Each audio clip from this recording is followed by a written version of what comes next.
Anyways, everything we've seen has been phenomenal.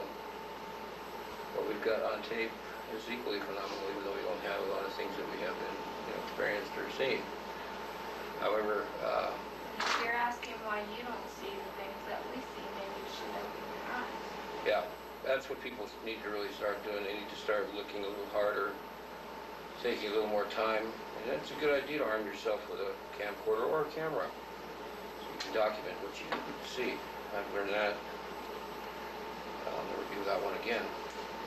I was without one in Greeley. And boy, would that have been the granddaddy of them all.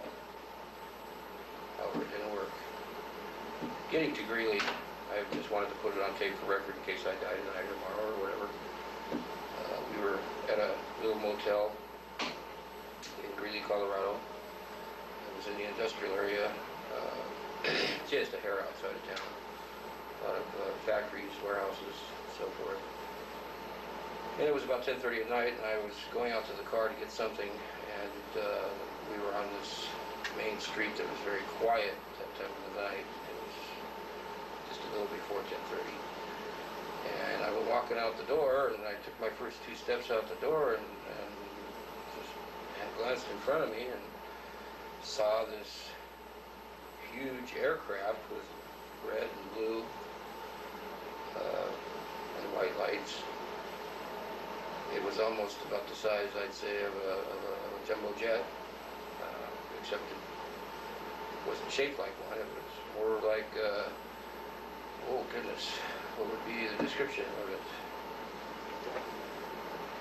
Kind of like that, if you can see it right there. It was kind of like, boom. Anyways, it went across my path of vision, and it was about maybe 75 yards away from me across the street. I could see because the entrance to the motel was right in front of our door, across the parking lot, and there was a street, and then there was street lights and telephone poles, and this thing came in about the height of a single-story house, and it went gracefully and very slowly, very quietly across, and kind of went back behind some trees across the street. And then there was a 2-story building, so I didn't see it anymore. And I took a few more steps before I stopped and thought of what I just saw. And I started asking myself, what the hell did I just see? I really wasn't sure, so I got curious, thought maybe it had to be a plane of some kind, a jet or something. I mean, even though it didn't look right, still, what else would it be? So I went to the office of the motel. The little Oriental guy, the manager, was in the office, and he was sitting there, and I walked in, and I was kind of like a little excited, and I asked him, I says, is there any type of airport or landing field or anything across the way? And he looked at me like, you're crazy or something. I said he didn't think so, and pulled out this great big map that he had behind the desk, laid it on the table, and I looked. He showed me where we were, and it looked like behind there was nothing resembling any kind of airport. It looked like a lot of industrial area and a riverbed, small riverbed that ran back there. And he said as far as he knew there were nothing but trees behind the warehouses. There was UPS and so forth.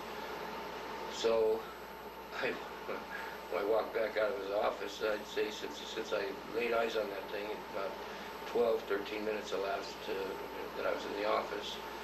I was on my way back to my room, and as I walked up the 3 steps to go in the door, I had to take one look behind me again in that same general area. And when I did, it caught my eye. I saw the red flashing light it was like a very slow flashing light that was on the top of this craft. I could see that over the 2-story house across the street. So that told me that this thing had landed, and it had stopped. It was there. It was across the street, some ways behind that 2-story building at a standstill. And after looking at the map, I couldn't believe it. that's when it all hit me that this was wild and crazy. Something really weird was going on. So I ran in the room and I grabbed Christina and I told Christina. She was talking to her mother at the time in Orlando on the telephone. And I told her, why don't you hang up the phone right now and get your rear out of here. Later on, she told me when I walked in and told her to hang up the phone, I was white as a ghost. So anyway, she did. She told her mother she'd call her right back and hung up the phone and came outside with me. I grabbed the binoculars and a camera, a little Vivitar camera we've got with a lightweight zoom on it. And we went outside and I pointed out the light to her. It was still there. And I grabbed the camera. I told her to look through the binoculars. I grabbed the camera and took a couple of snapshots of it. And then I grabbed the binoculars and I was looking at this thing and I was debating to jump in my car and go shoot over there and see what the heck it was that was so big that came flying in, because I know it wasn't on the ground when it came in, because there were train tracks back there. And about that time, as soon as I started looking through the binoculars, this red light started moving. It came from left to right and started moving right to left, back out. I wasn't sure if it was going to come in the same way it went in, come out the same way it went in. So I told Christina to get the camera ready, and I said, it's moving, holy shit. Exact words, excuse me. And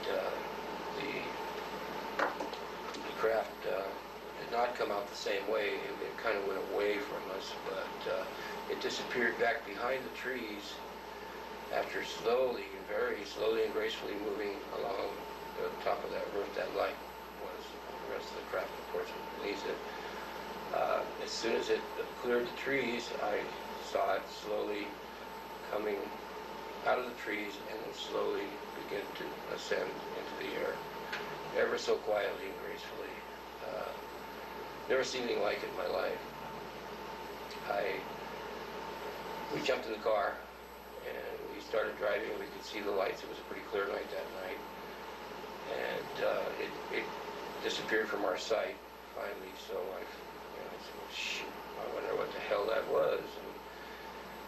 And anyways, I started to turn the car around and go back to the motel, and I was totally stunned. And I looked up in the air, and here came those same lights back toward.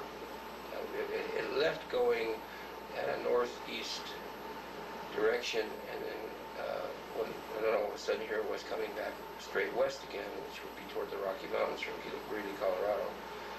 We turned around and I hauled ass as quick as I could north on the, because it was northeast of us when I saw it. I turned the car around and started heading north to try to kind of at least intercept it, get close enough for a good snapshot of it. Unfortunately, this thing was moving a little faster than my car was, and it did cross our path, but at a distance. I couldn't get a shot at it. I tried. However, we did see it continue on, and it did head directly for the Rocky Mountains before it got too far to see any longer. It was heading that way. Anyways, the next morning I woke up, and actually I didn't even go to sleep because I was so stunned about the whole thing. The next morning, as soon as the sun came up, I grabbed my shotgun, my binoculars, the camera, and Christina was going to hang out the hotel and get packed, and I went over to do a little investigating to find out what the heck was that night. I went over and I got permission from a couple of the warehouse people there, warehouse managers, because the warehouses were now open, to look around on their property because they had a lot of space, a lot of dirt lots, and big fields out there. Any place that something could have possibly had enough room to land. And I walked around, took pictures, because let's face it, whatever it was there for a reason. And there was nothing that I could find. I took a few photographs of a few things, but all there really were mole holes and a bunch of moles running around, little creatures, little critters running around, that was it. So I got back in the car and I started leaving, and I saw a meter man reading gas meters, and I pulled up next to him and I asked him what was behind, there were the warehouses right directly behind there. There were some warehouses houses and some open fields, and then there was the street that I got back there on, and then there was across the street was UPS and a few other businesses up and down the street, but there was no access. I had already tried in my car to see if I could get further back, like behind UPS. It was all trees, bushes. There's a lot of junk thrown back there, old couches and stuff that I saw. But there was no way to get through there unless maybe I had a horse or something, which I didn't. Anyways, I caught this meter man and I asked him, was there any access back there? And he said, well, there's trees and bushes and then there's a riverbed. And then beyond the riverbed there's some property that belongs to a gentleman that lives way back in there. He asked me why I was asking, and I went ahead and told him get ready, and I told him the whole story, just like I just told you. And he told me that there was a gentleman that did live back there, had a lot of property. His house was very private, couldn't be seen by any of the surrounding roads. It was surrounded by trees. And he had some open fields back there as well on the other side of the riverbed. He was a very nice gentleman, and he flew ultralights as a hobby, which are the little bitty planes, you know, they're little 1 or 2 passenger planes. They've got the paper wings and very small and little run-on-more engines. So I started thinking to myself, well, Jesus, man, you know, maybe that's what I saw. I mean, I was doubting everything in my mind. My mind was going in 1,000 different directions. I didn't know what to think, because I know what I saw. So I asked him, I said, well, do you mind if would he mind? You know the guy, you talked to him, he's a pretty nice guy. He's a real nice guy. Just going over and talk to him. So I went around, and I found the little dirt road that goes to his home. And I drove all the way up and down that dirt road. I could barely see any house. I could see some kind of structure amongst the trees back there.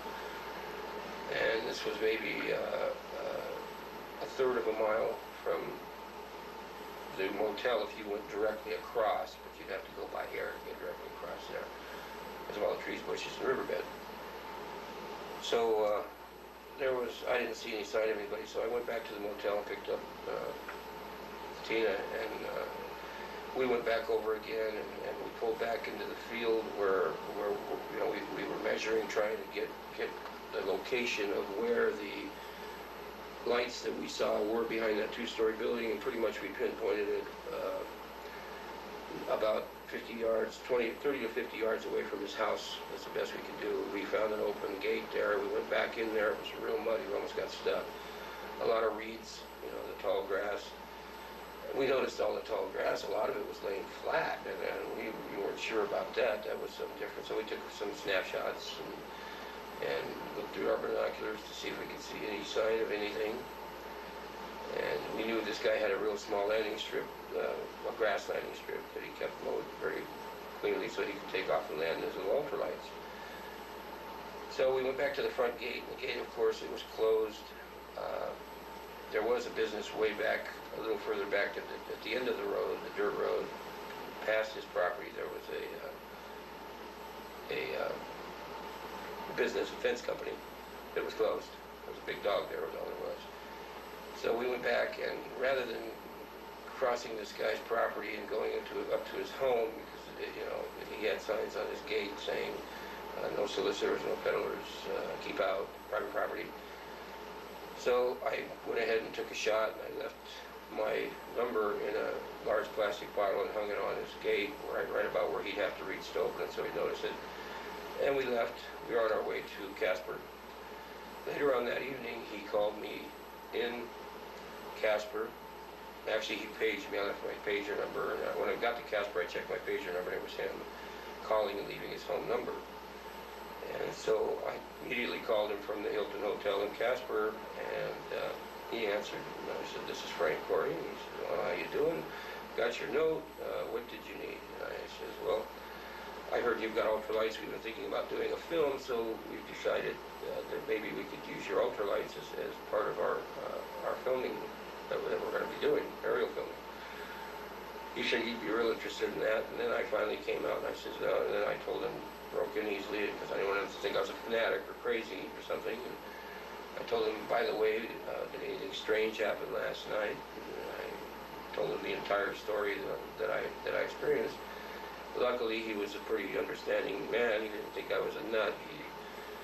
He said, well, the only thing I can think of, and my girlfriend just brought it up because she hears us talking, is that our dogs, he's got a wolf and a dog. He said they, about 10:25 last night, they started going nuts, barking their heads off, and we couldn't shut them up. And I had at this point, I had not told him what time this occurred at all. And I told him, well, that's about the time that I saw this thing fly into your property, possibly. And he said, well, I'm going to go out and look at this flat grass that's out there in the field that you told me about. So it's raining now, but I don't care. I'll take a walk anyways with my dog and take a look back there, see if I can see anything. And if I find something, I'll call you back. Well, 20 minutes later, the phone rang. It was him. And he said that what I had seen was caused from hail. A hailstorm that they had just had a few days earlier had flattened all the grass. And so I figured, oh, there goes another one, just like I heard about his ultralights. But he had explained to me that ultralights are not flown after dark. They're only for daytime flying. He would not ever fly an ultralight at night. So it wasn't him flying an ultralight. When I says, oh, I see, well, that explains that. He says, yeah, but I saw your tire tracks out in the field. You didn't go far enough. He says, you should have gone a little bit further. There's a circular area out there where the grass is flat, but all the grass that's flat from the hailstorm is flat going in one direction. And this spot, the circular area that I found just a little beyond where you turn around your car around, it's flat, but it's flat in a circular motion. It's not going in one direction. Well, that did it for me, so I told him I'd be back out. The next day I was going to change my schedule and go back to Greeley from Casper, which was quite a drive, 4.5-hour drive, and see for myself. Well, we went out, and one other thing that he mentioned that was, I think, significant was when he went to work the following day after the occurrence that night. I asked him if he remembered anything about the night before. He said, all I remember is laying on the couch watching TV and dozing off and then waking up for work in the morning. It's just, it was kind of like one of those things where I was just kind of like in a twilight sleep anyways. I really don't know what time I went to bed or when I went to bed, to be honest with you. And he says, I just kind of, last thing I remember is the dogs barking and telling him to shut up and watching the TV. I guess I must have went back to sleep. And he did say one other thing. He says, by the way, there was one thing my girlfriend told me after I went to work. When we were discussing what you had told me, she mentioned that next day, after I had left the house, she always lets the dogs out, my wolf out. He goes out and plays most of the day. And for some reason, for the first time in the 12 years he's owned that dog, that wolf would not go outside the door the entire day. It would not even step foot outside. It was like it was afraid to go outside for some reason.